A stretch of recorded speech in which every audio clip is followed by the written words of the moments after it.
Fuck me in the... Actually, this album's not that bad. Yeah, Skunkworks. Here we go, right? Skunkworks actually is probably Bruce Dickinson's most interesting slash most daring album, for sure. First of all, Skunkworks was originally intended to be a separate band. Bruce didn't like the idea of being a solo act anymore. It wasn't working out for him. He wanted to be a part of a band again. I think Bruce has always been kind of hungry to be actually a part of a band. And he initially wanted to call the band Skunkworks, and this was going to be the debut album of that band. But the record company said, hell no, there's no way that we're going to do that because Bruce Dickinson is known and it will sell a lot more than Skunkworks. We're not going to take that risk. And Bruce himself actually admitted that, he said, I saw in an interview at this time, that Bruce Dickinson's a bad band name anyways, and I don't know, it's not that bad. I find it a lot better than Skunkworks. Skunkworks, it just sounds bad, you know, and whenever people hear Skunkworks, oh, Bruce Dickinson's album Skunkworks, they kind of just think it's going to be garbage like the rest of his early material, but actually it's not.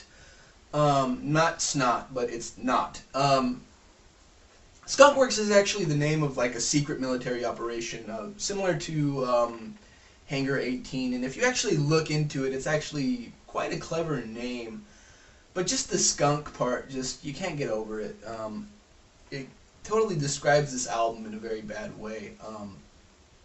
But yeah, okay, this album is definitely a lot different than any of his other albums. This album like went full on alternative. He got an alternative band. He did really short songs. He did alternative music. And for what it actually is not bad. It actually is a very underrated album. And a lot of people don't give it a chance. And it's actually not that bad, I found out. For what it is. For what it is. Okay, let's talk about it. Alright, artwork is very interesting. It looks like one of those weird pictures, like it's mirroring itself, but actually it's a real picture.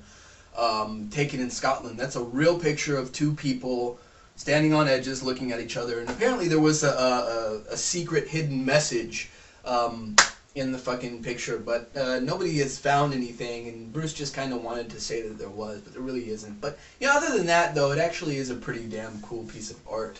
It is a really cool album cover.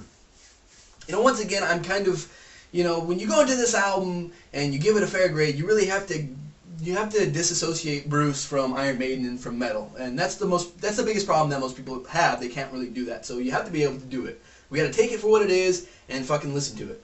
So the album's good. The production is good. Definitely, it's not heavy metal. There we go. It's not heavy metal. The guitars are not heavy. It's much more of a groove, much more alternative, like a I don't know, like a cheap version of like The Police or like Sting's solo work or something like that. I think that's what he was going for. So it starts with a song called The Space Race, which isn't bad. It's kind of a jam, almost like Cyclops was, although I don't like it as much as Cyclops. But yeah, it's just, you know, there's really nothing special there. It's not bad to listen to. His vocals are actually really, really good on this album. They're not really that growly anymore, once again. Not a bad song, pretty interesting chorus. Yeah, it's a little bit more radio friendly, kind of just repeats a lot of the same thing over and over again, but not bad. Back from the Edge is definitely one of his more popular songs because it actually is really good and it actually does sound very metal-ish.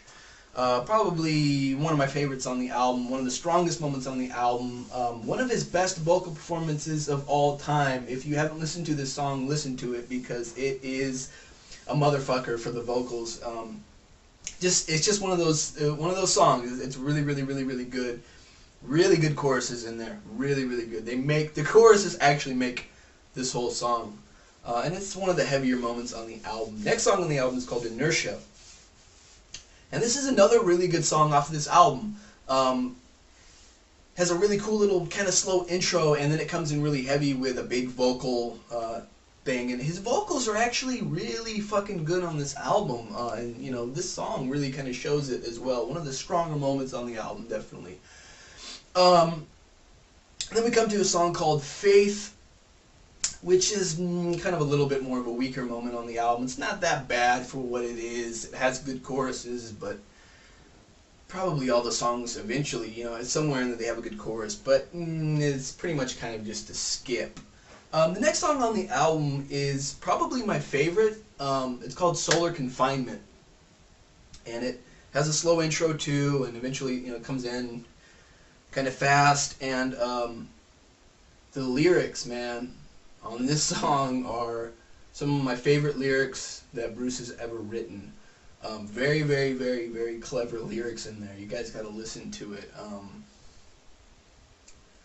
And it is about how we're all kind of, not slaves, but, kind of the sun powers everything. And just, it's a cool kind of concept of, kind of scientific and philosophical kind of just clash. And the lyrics are beautiful. It's very poetic, very, very good. Next song on the album is called Dream State. And this is probably the most alternative-y song on the entire album. Definitely it is probably the furthest that Bruce has ever gone outside of metal. It's just very, almost even, what's the word? I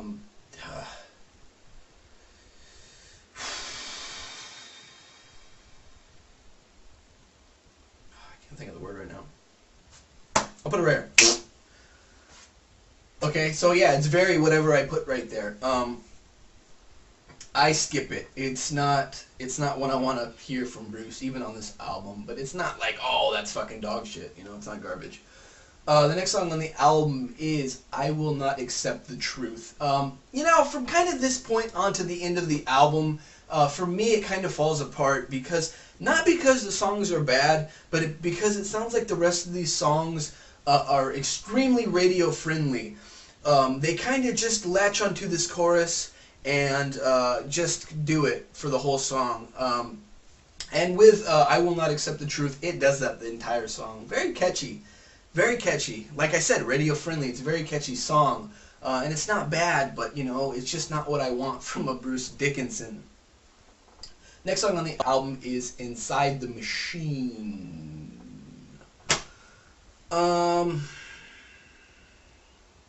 This song kind of sounds a little bit different, and I like it. I actually find myself enjoying it, but for kind of a weird reason. Nothing to do with metal or anything like that. It has a very, very cool guitar part in there with an interesting kind of drum rhythm thing going on, but the main guitar part in there sounds, I don't know if you guys are going to be on board with me on this or not. Either way, I don't give a shit. It reminds me of, I forgot what it was, but I think it was like one of the mini games in one of those classic Sonic games. It was like one of the mini games, or it was one of the, maybe like the shitty Sonic 3D or something. Either way, it just kind of gave me that vibe of that kind of, like early 90s video game. And for that, actually, it was interesting, and it kind of added a lot of color to the song. So I actually kind of liked Inside the Machine. Moving on to Head Switch. Head Switch is one of the heavier moments on the album. And the song is not bad, but like I said, it kind of just repeats, I skip it, that's it. Next song on the album is called The Meltdown. Once again, it's another kind of mediocre song, just kind of okay, kind of just there. But it's not that bad. Same thing with Octavia. Not bad, but, it's just kind of, I found myself from, where I said to the rest of the album, kind of just bored. Nothing came out and kind of made me say, wow, that's really good. Like, they were just kind of like songs you would hear on the radio, like background music almost. The next song on the album is called Inner Space. This is one of the better moments towards the end of the album. It's a pretty good song. It's not bad. Nothing too bad to say about it. And the album ends with Strange Death in Paradise, which is boring. Bad way to end the album. And it just kind of drags on. Actually, by the end of this album, I was kind of just saying, okay, is this the last song? Okay, wrap it up, But overall, this album gets a very bad rap, and I don't think it should, because it's not garbage, but it's not Bruce Dickinson, Yeah, at the end of the day, it just sounds like you know, I understand what he was going for, and for what it is, you know, it's an alternative album, and it's not a bad alternative album. The only problem that I have with it is, you know, the songs themselves, I don't even fucking know anymore. The songs aren't bad, but you know, Bruce doesn't belong in this kind of music. You know, his voice is way too good. Like, he should be singing fucking metal, way more intense music. He has too much talent to belittle himself to this kind of music, and I think that's what the big problem was there.